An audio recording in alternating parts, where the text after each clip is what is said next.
My home, the sanctuary I'd shared with my late husband for 30 years, was stolen from me at my own birthday dinner. My son, Marcus, and his wife, Brooke, announced to my friends that I was giving them my apartment for their new baby, as if it was my decision. They didn't know I never agreed, and I was about to make sure they'd never set foot in it again. My home was stolen at my birthday dinner. The restaurant, a trendy new spot Brooke had picked, buzzed with exposed brick and hanging Edison lights, the kind of place where servers called you boss. I'd barely settled into the plush banquette before Brooke, my son Marcus's wife, slid a gift bag across the table. Tissue paper, fluffed like a peacock's tail, spilled over the sides. Inside, a tiny printed baby onesie declared, "Best grandma ever." "We thought it was time," Brooke chirped, her smile a bright, manicured sweetness. Marcus, seated beside her, gave a nod that was too calm, too practiced. "Yeah," he echoed, "especially since we'll have more space soon." I blinked, confused. More space? My gaze flickered between them. Brooke leaned in, her voice dropping to a conspiratorial whisper, yet loud enough for the small group of friends gathered around our table to catch every word. "We're just so grateful you agreed, Eleanor. Honestly, not every mum would be this generous." A sudden, cold quiet descended on our table, the ambient restaurant hum seeming to dim. My brow furrowed. Agreed to what? The question formed on my tongue, but before I could utter it, Marcus rose from his seat, a gleaming spoon tapping against his wineglass. The sharp clink cut through the air, demanding attention. "Can I have everyone's attention for a second?" he announced, his voice carrying just enough to make the distant servers pause, their trays hovering mid-air. Tonight's not just about celebrating my incredible mum's birthday. It's also about a big change for our family.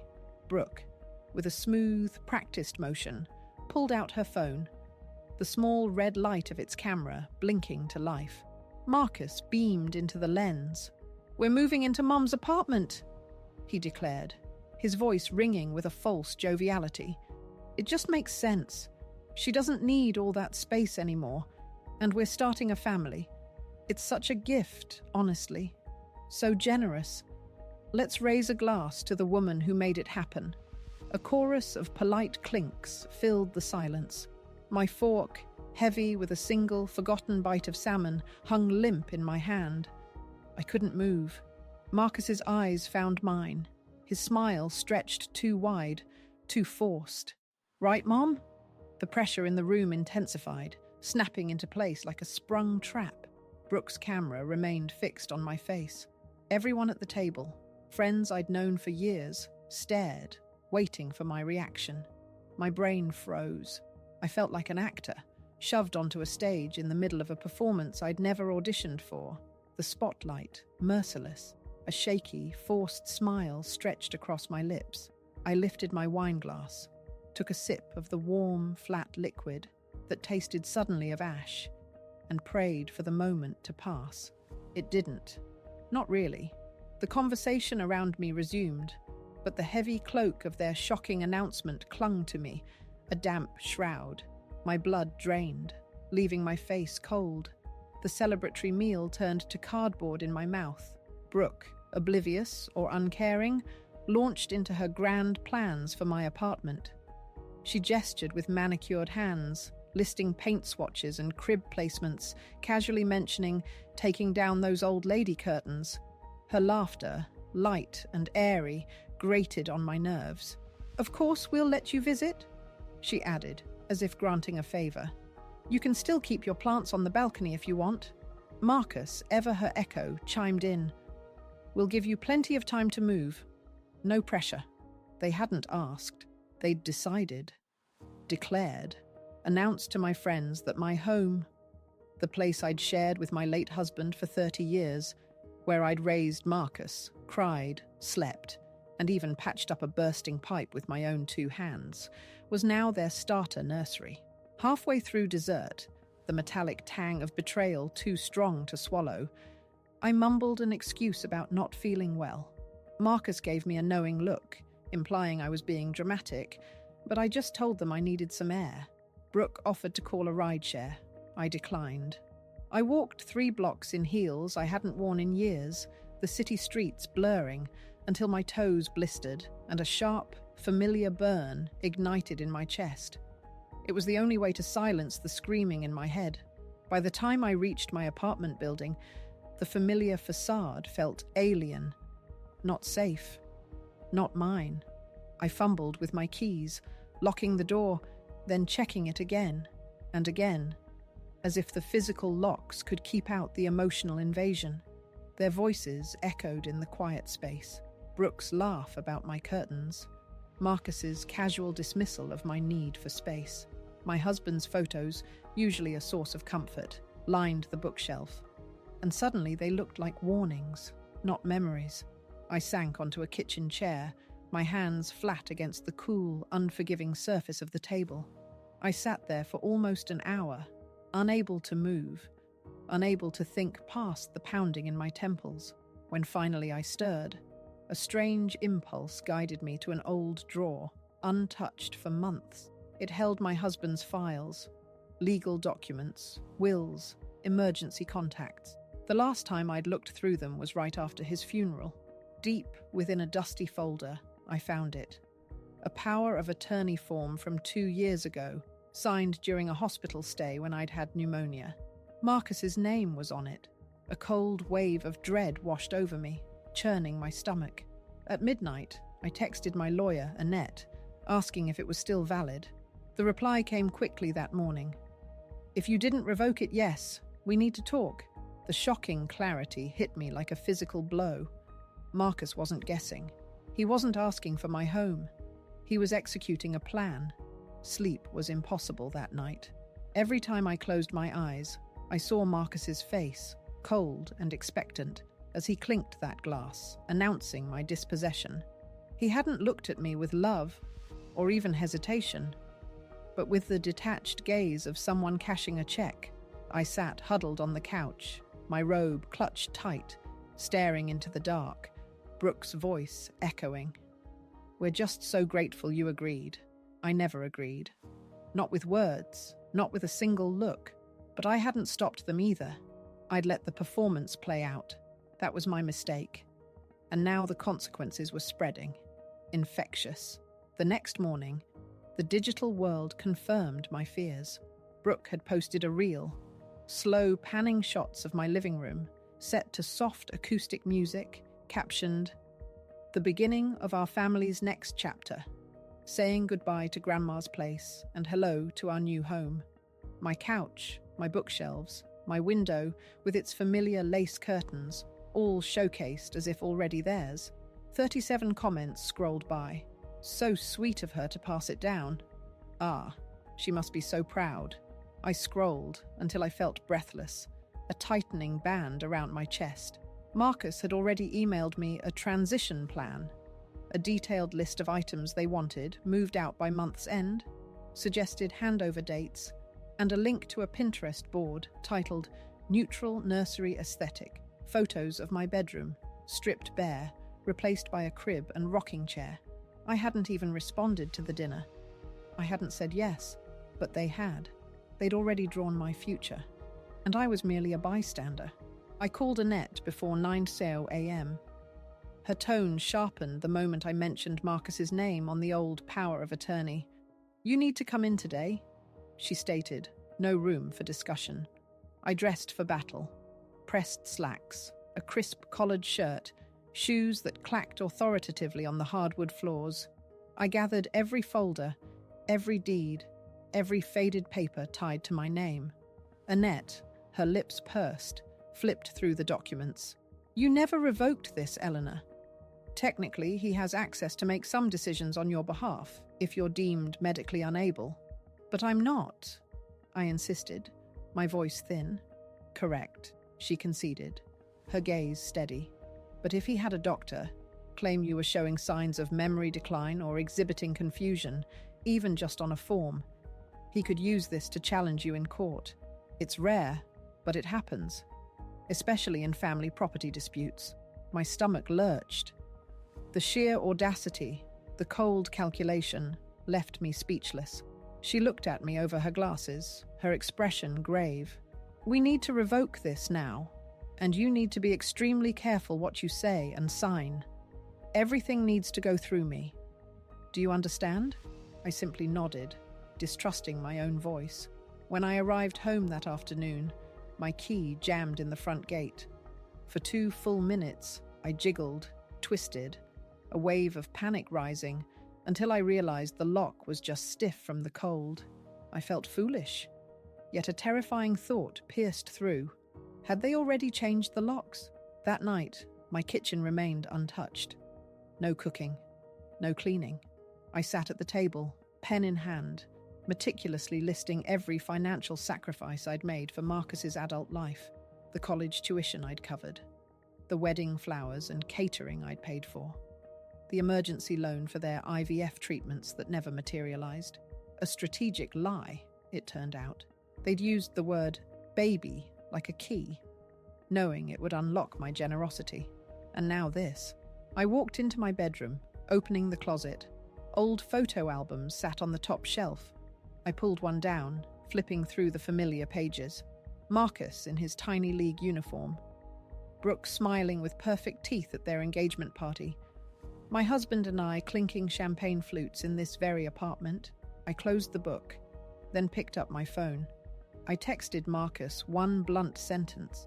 "We need to talk, and not through announcements or Pinterest boards." 4 long hours passed without a reply. When his response finally came, it was a single thumbs up emoji.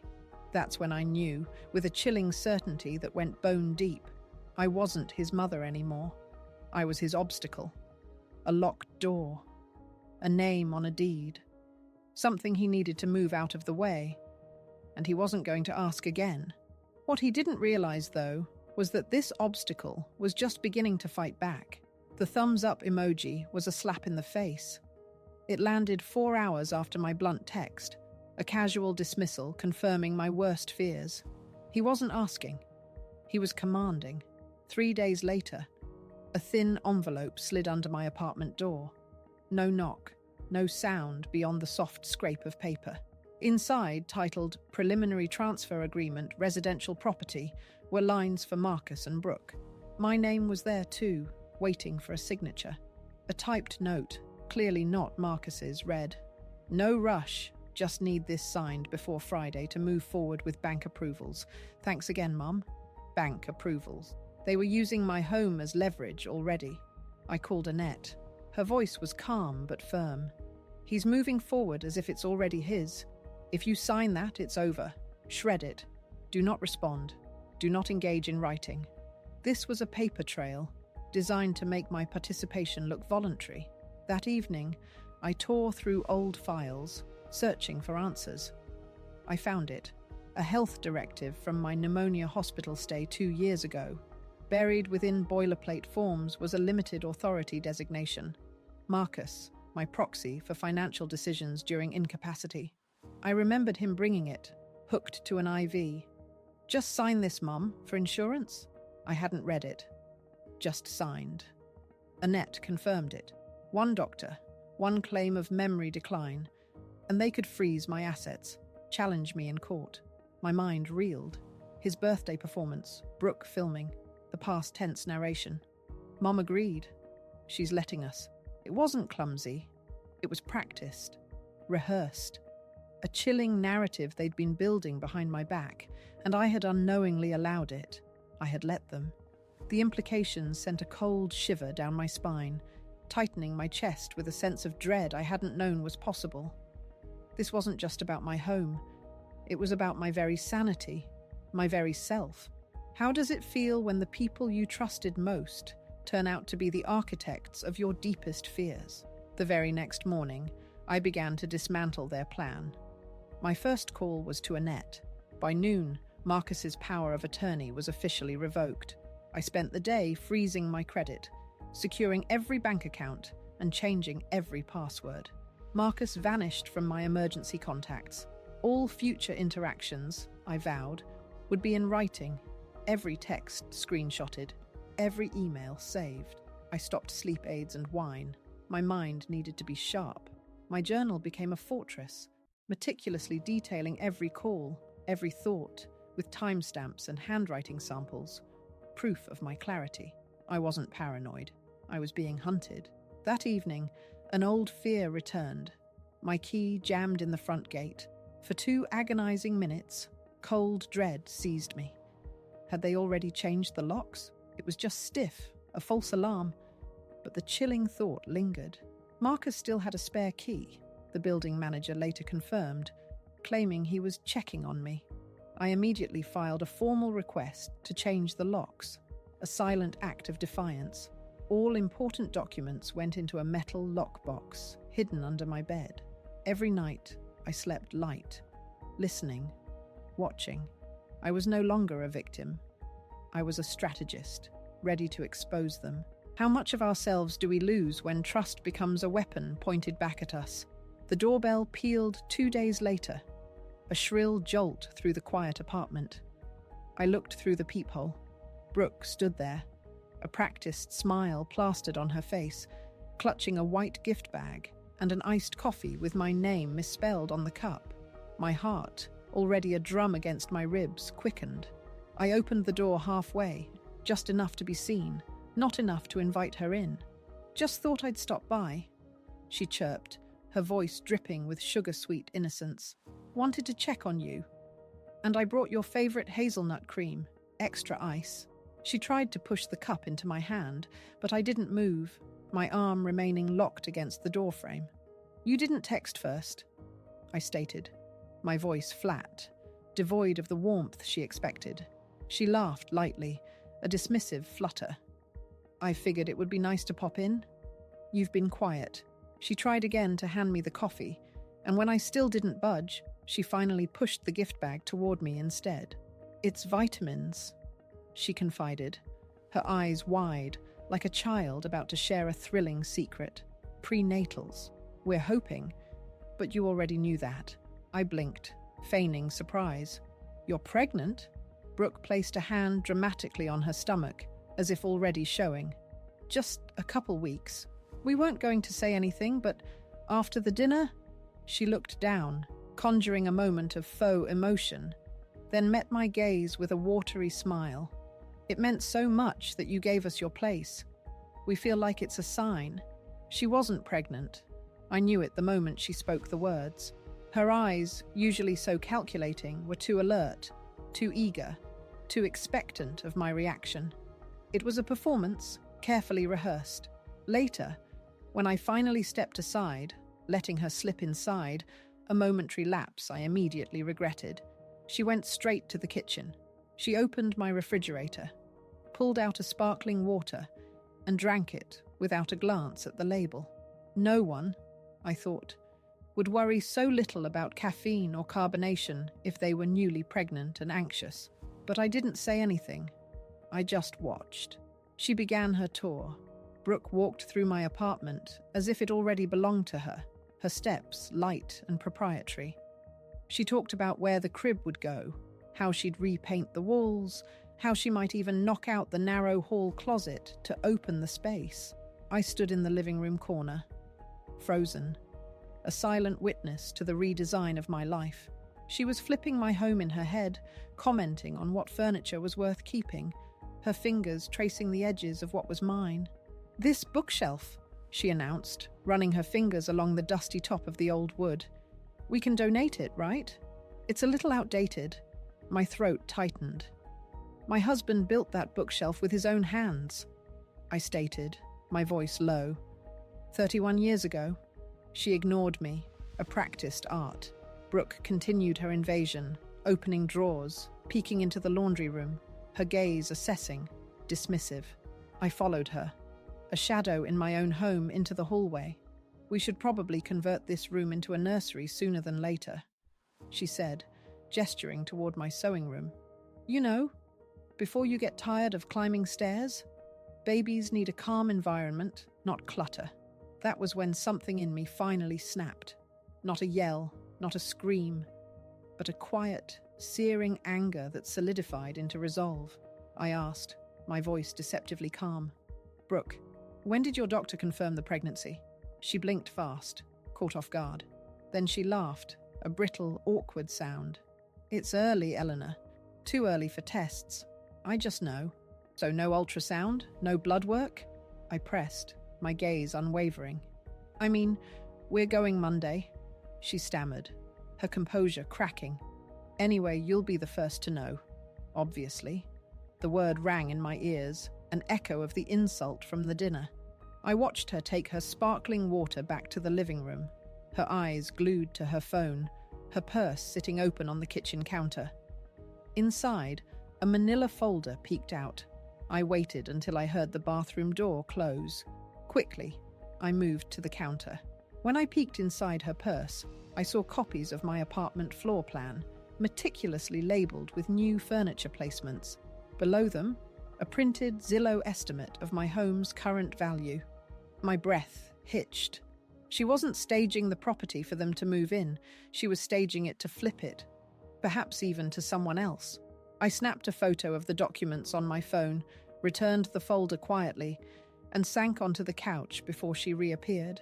"Do you want to stay for dinner?" I asked, my voice strangely steady. She looked shocked, then smiled, her eyes brightening. "Sure, Eleanor. That'd be so nice. Should I call Marcus?"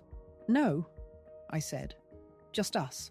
I served her frozen pasta and stale wine, let her settle into the false intimacy she sought.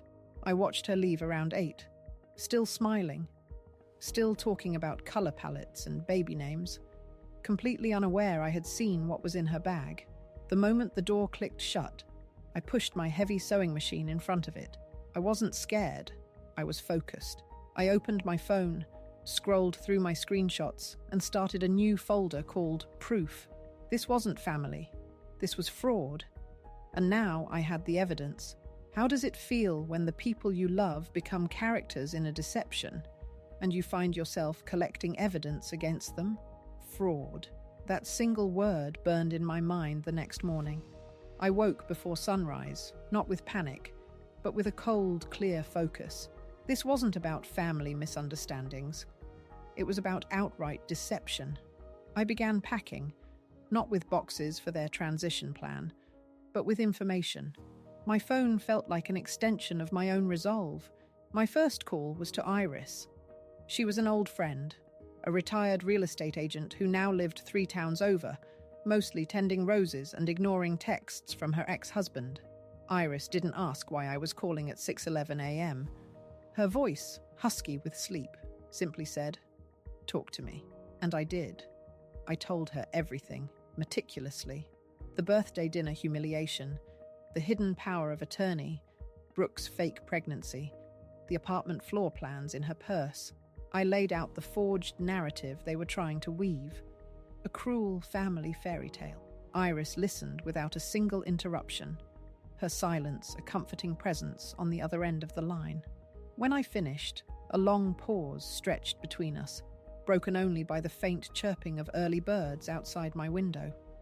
Then, Iris's voice, now fully awake, cut through the quiet. "Eleanor," she said, her tone firm. "You need to get out, before they realize you've caught on." She offered to help. Iris knew people, a network of private buyers who dealt only in cash, off-market. "You'll get a little less," she warned, "but it keeps them from interfering or contesting the sale before it closes." I agreed immediately. The idea of a swift, silent exit, untainted by their manipulation, felt like a lifeline. For the next 3 days, I became a master of deception. I played dumb. My texts to Marcus were short, outwardly friendly. I liked Brooke's new nursery photos on Instagram, even commented on a particularly saccharine one about family legacy. I posted pictures of my own dinners, simple meatloaf and mashed potatoes, with captions about how nothing beat home cooking. I wanted them to believe I was still docile, still soft, still the grandma they thought they could easily manipulate. Meanwhile, my real work began. I booked an inspection for a small 2-bedroom cabin Iris had found for me. It was 2 states away, nestled in a quiet lakeside retirement town where no one knew me, where no one owed Marcus or Brooke anything. The listing photos showed an outdated kitchen and a cracked patio, but I didn't care. It was private. It was mine. The seller, a widower looking to downsize, agreed to sell for cash, no haggling. We shook hands the next day. While Marcus and Brooke thought I was watching cooking shows or planning my next grandma visit, I was coordinating a wire transfer, scheduling movers for the few pieces of furniture I actually wanted to take. I hired Frank, a man from my church with a truck and a quiet demeanor. He didn't ask questions. He carefully boxed up my husband's old workshop gear, the heirloom dishes, the boxes of photos from the attic, all in one day. I went to the building superintendent. "I'll be traveling indefinitely," I told him, my voice steady. "Please don't share anything with family unless I give express permission." He raised his eyebrows but nodded. Then, down at the leasing office, I officially changed my emergency contact to Iris. My mailing address was redirected to a P.O. box in the new town, mail forwarding set with a random start date 2 weeks out to avoid suspicion. I even called the electric company and set a shut-off date, under the excuse that I was moving in with a relative for medical recovery. The woman on the phone offered condolences. I didn't correct her. Every day I kept a neutral face, a gentle tone. I let Marcus believe I was weak. I let Brooke believe I was grateful. But behind their backs, I was unraveling their whole plan, brick by painstaking brick. I was building my own escape. How often do we find our true strength only when forced to confront the betrayal of those closest to us? The fourth day, Brooke sent a video, sealing her deception. It landed on my phone like a poisoned dart. Slow panning shots of my living room, set to saccharine acoustic music, captioned, "Soon to be ours, but forever Grandma's legacy." My couch, my bookshelves, my window with the lace curtains, all showcased as if already theirs. 2,000 views, scrolling with comments like, "So sweet of her to pass it down. Ah, she must be so proud." I stared at the screen, my chest tightening until I couldn't breathe. I didn't cry. I took a screenshot. I filed it under proof.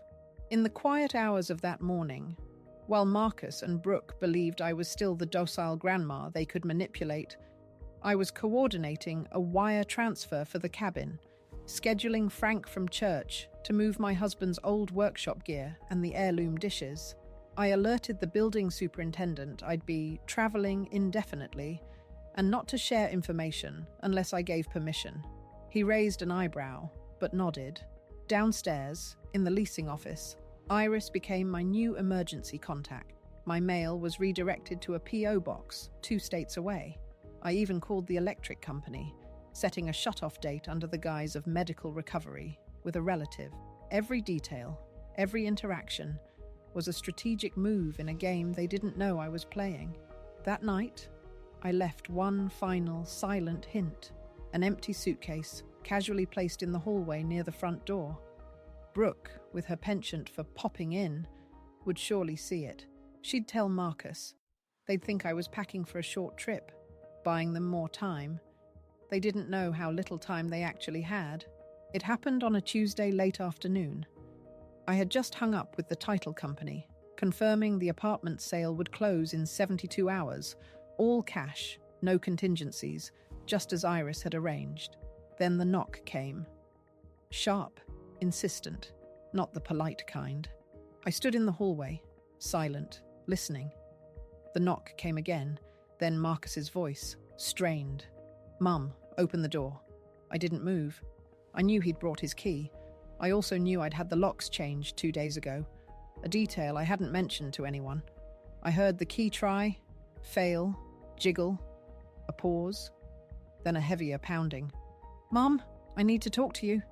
I leaned against the wall, arms folded, my face expressionless. "We found out about the realtor." He snarled, his tone shifting, becoming guttural. "Iris called someone. We know you're selling the place. Are you serious? You're sabotaging your own family, do you understand that?" Silence. Then his voice dropped lower, quieter, a chilling threat. "If you don't open this door and talk like an adult, I swear to God I'll do what I have to do legally." He left after that, But he left something behind. An envelope shoved through the doorframe, almost exactly like the transfer agreement I'd received days prior. Inside was a formal notice, typed and printed. A request for transitional occupancy review, signed by a legal assistant from a firm I didn't recognize, highlighted in yellow, pending potential medical guardianship claim. I placed the paper on the table and called Annette. She answered before the second ring. I read the sentence aloud. She sighed, her voice low. They're escalating. They're going to try and challenge your competency. They're not just pushing. They're building a case. That night, I sat at the kitchen table, my metal lockbox open. I organized documents, copied files, and with my phone recording, narrated a summary of my financial decisions to date, with timestamps. I emailed it all to a secure folder Annette had access to. Every transaction, every screenshot, every text. I explained each decision clearly, without stammering, with dates, times, and references. The sale agreement, the cabin purchase offer, the inspection report. It had to be airtight. I wasn't just protecting my assets, I was protecting my mind. Because the moment someone says you're forgetful, people stop listening to what you actually remember. The next day, Brooke showed up alone. She didn't even bother to knock. She just stood in the hallway, screaming loud enough for neighbors to peek through their blinds. "We're trying to grow our family and you're being cruel!" she shrieked. "You said we'd have a home. You said we were welcome." She pulled out her phone, and I saw the small red light blinking. She was filming. I opened the door just enough to be seen. Not enough for her voice to be heard clearly inside, and I said only one word: leave. Her video caught just that. Her crying. Me, looking cold. That night, a video went up on her account titled, "When Family Betrays You, a Pregnancy Without a Home." It had soft music, slow fades, and over 4,000 likes within hours. People commented, "How could a mother do this? Disgusting behavior from a boomer hoarder. She doesn't deserve grandkids." I screenshotted everything, saved every post, and sent it all to Annette. How chilling is it when a narrative built on lies gains more traction than a lifetime of truth? The weight of the world felt heavy in my hands as I scrolled through Brooke's manufactured betrayal. 4,000 likes, mounting comments from strangers and acquaintances. How could a mother do this? Disgusting behavior from a boomer hoarder.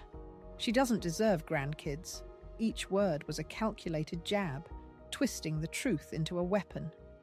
I saved every post, every vile comment, forwarding it all to Annette. This wasn't just a personal attack. It was a public defamation, designed to isolate me, to corner me into compliance. The next day, Marcus's text arrived, stark and devoid of warmth. "If you want to avoid court, sign the attached, and we'll forget all of this." It was a PDF, the transfer of deed agreement. Brooke had signed it. Marcus had signed it. My name, the only blank line remaining, glowed mockingly on the screen. He truly believed he had me cornered, that the weight of public opinion and legal threats would break me. I forwarded the PDF to Annette without even opening it, a silent act of defiance. Then, my fingers hesitated over the keyboard before I typed my response to Marcus, my first text to him in days, and it would be my last for a long time. "You'll be served within the week. Do not contact me again." With a final, deliberate press of my thumb, I turned off my phone. The screen went black, and with it, the connection to the world they inhabited. A world I was about to leave behind. By sunset, my bags were packed. Not the empty suitcase I'd left as a decoy, but my actual belongings, carefully curated. My keys lay on the counter, ready. A note for the new buyers, tucked under a magnet on the fridge. "Everything here is yours now, except the silence that I'm taking with me." I left at 4:35 a.m., just before the sky began to change, when the streets were quiet, and the only sound was the soft rumble of my rolling suitcase crossing the cracked pavement outside the apartment I'd lived in for 32 years. I didn't look back. The familiar brick building, once a symbol of comfort and stability, now felt like a cage I was finally escaping. The air, crisp with the pre-dawn chill, filled my lungs, a breath of freedom I hadn't realized I was holding. Iris met me 2 towns over. She was waiting at a small roadside diner, the aroma of stale coffee and sizzling bacon filling the air. She offered me a travel mug of warm coffee and a smile that said everything she couldn't say out loud. Her eyes, tired but kind, held a silent understanding. The cabin was 4 hours away, a sanctuary waiting. We drove mostly in silence, the miles melting away, each one a step further from the suffocating grip of the past. As the city lights faded behind us, replaced by the vast, open darkness of the countryside, a sense of lightness began to settle over me. I stood near a lake, surrounded by trees and silence. When I arrived, I didn't unpack right away. I just stood in the empty kitchen and exhaled so deeply, it felt like I'd been holding my breath for months. The air in the cabin was clean, smelling of pine and damp earth. No echoes of Brooke's laughter, no phantom whispers of Marcus's demands. Just quiet. 3 days later, after the raw edges of my escape had softened slightly, I finally turned my phone on. The screen exploded with notifications. 37 missed calls, 19 voicemails, over 60 texts. Most were from Marcus, a few from Brooke. And then, a chilling flood of messages from numbers I didn't recognize. The group texts twisted my stomach into knots. Cousins, family friends, even my own sister had been pulled into their manufactured drama. Screenshots Brooke had sent them, featuring the distorted video of me kicking her out, flashed across my screen. Marcus had crafted a lengthy message, detailing how I'd abandoned them, how I'd flipped their home out from under them, right as their baby was coming, how I'd ran away like a coward. The baby lie was still in full force, and worse, people were believing it. I didn't reply to a single message, but I read them all. The disappointment hitting me like cold water, freezing my resolve. People who I'd hosted for holidays, helped with bills, called when their parents' DM near passed, were now saying things like, "I hope you come to your senses," or "family should stick together." It was clear Marcus wasn't just rewriting our story. He was casting himself as the victim, orchestrating a narrative that painted me as the villain. But then, an unexpected message appeared, cutting through the noise. My niece, Melissa, the one who never liked Brooke, had texted me privately. "Aunt Eleanor, I don't buy any of this. You okay?" My eyes welled, but I didn't cry. I simply replied, "Yes, safe and done." She sent back a heart emoji and said, "Call me if you ever need backup." It was a small gesture, but it reminded me that not everyone was fooled, that some loyalties ran deeper than surface-level performances, offering a quiet glimmer of hope amidst the chilling realization that some battles, once fought, never truly end. How do we find peace when the very fabric of family loyalty has been torn apart, leaving us to rebuild our world alone? Melissa's heart emoji, a small beacon of loyalty, warmed something deep inside me. It reminded me not everyone was fooled, that some connections ran deeper than the surface-level drama Marcus and Brooke were orchestrating. The quiet understanding, the unspoken support, felt like a tiny victory. The next day, Annette called. Her voice, usually so precise, carried a note of quiet satisfaction. "It's done, Eleanor," she confirmed. "The sale has closed. Funds transferred. Deed filed legally. The apartment is no longer yours, and more importantly, it was never Marcus's." I felt a physical weight lift from my shoulders, a decades-long burden I hadn't realized I was carrying. "And the guardianship threats?" I asked, my voice barely a whisper. Annette chuckled softly. "They won't risk filing now. You've outmaneuvered them completely. The social narrative they're building won't hold in court once we present the real timeline. You should update your will immediately, just as a final measure." I smiled. A genuine, unburdened smile. "Already done, Annette. Weeks ago." I had, in the quiet hours after the birthday dinner, revised everything. Every asset I owned, my cabin, my savings, even the small life insurance policy I'd kept all these years, now went to a community trust, a fund dedicated to supporting elder women escaping financial or emotional abuse from their families. Marcus and Brooke were not only cut out, they were legally blocked from contesting it. It wasn't about revenge. It was about ensuring my life's worth became a shield for others. That evening, I emailed the final copy to Annette, then poured myself a glass of water. I walked out to the front porch of the cabin, the sun dipping behind the trees, casting long, peaceful shadows over the lake. It was quiet, not lonely, just clean, wide open quiet. 2 days later, Melissa called again. "I think Marcus knows, Aunt Eleanor," she said, her voice hushed. "He's been posting those passive-aggressive quote images again.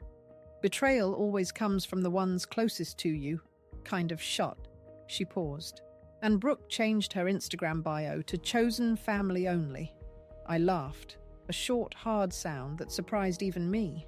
"Let them quote," I said, a new kind of steel in my voice. "They lost the right to my name when they tried to steal my home." A week after that, a letter arrived from the charity's board, confirming the account had gone live under the name The Quiet Exit Fund. My first deposit was already allocated, ready to help. I reread the paperwork twice, then tucked it into the cabinet beside my teacups. That night, I scrolled through photos of the apartment I no longer owned. A new family had moved in. Young, simple, normal. No nursery plans, no manipulation, just smiles in a clean living room. No filters. In the background, I saw the old bookshelf my husband built, still standing. They hadn't torn it down. They'd placed plants on it. It felt like closure. My phone buzzed again later that night. A message from Marcus's old college roommate of all people. "Saw what they did. You were right to cut them off. Wish my mum had done the same before my sister drained her dry." I replied with a simple, "Thank you," because the truth was, I hadn't just protected myself. I'd put a name on something millions of people lived through and never talked about. I was done being quiet. And while they stewed in their echo chambers of fake grievances, I had rewritten the ending they thought they were entitled to write. I didn't give them a fight. I gave them silence. And that, I was learning, was louder than anything they could scream. How powerful is the quiet roar of truth when you finally reclaim your voice? 6 months later, the silence was a constant, soothing companion. I stood on the back porch of my cabin, barefoot, my hands wrapped around a warm mug of mint tea brewed from the planter box I'd built myself. A line of birds traced the sky above the lake like a string being pulled, effortless and free. Marcus and Brooke hadn't contacted me in over 2 months. Not since the final legal notice went through, barring them from any inheritance or estate matters. They didn't contest the will. They didn't try again. I think they finally understood I was gone. Not just physically, but entirely. As if the version of me they'd once manipulated had packed her bags and disappeared forever. My days unfolded differently now. Mornings in the garden, afternoons volunteering at the community centre, evenings learning how to play chess with Claire, my new neighbour, who swore I had a killer instinct hidden under all my politeness. I'd made friends. Real ones, who never asked about money, who didn't smile only when they needed something. The cabin had become my sanctuary. More than a retreat, it was a restart. I cooked again, savouring each scent, each flavour.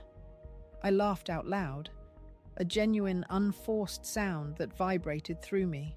I slept without clutching my phone like a weapon, the fear of their next move finally gone. The day before my birthday, a letter arrived from Melissa, tucked inside my new P.O. box, a photo of her newborn daughter, a tiny, perfect bundle, and a note that simply read, "If she grows up to be half as strong as you, I'll have done something right." I pinned it to the fridge with a magnet shaped like a sunflower and cried the quiet kind of tears that don't sting. the kind that rinse the last of something away. That evening, I sat at the table and wrote a check to a shelter that helps older women escaping financial control. I signed it, sealed it with the words, "Use it well," a silent promise to the women I would never meet. The sun dipped behind the trees, painting the sky in hues of orange and purple. A gentle breeze moved through the wind chimes I'd hung from an old pine hook near the porch. My phone buzzed once more. An unknown number. I didn't flinch. I didn't even look. I powered it off and slid it into a drawer. I didn't need it anymore. This life I had built, with no audience, no performance, no one clapping for something they helped break, was finally and unequivocally mine. The cabin was quiet. So was I. And for the first time in years, that silence didn't feel like something missing. It felt like peace, permanent, final, exactly how I wanted it, exactly what they were never going to touch again. In the end, what truly defines freedom? Share your thoughts and experiences in the comments below. Your voice matters, and we would love to hear from you. Don't forget to subscribe to our channel for more stories of quiet strength and unexpected beginnings.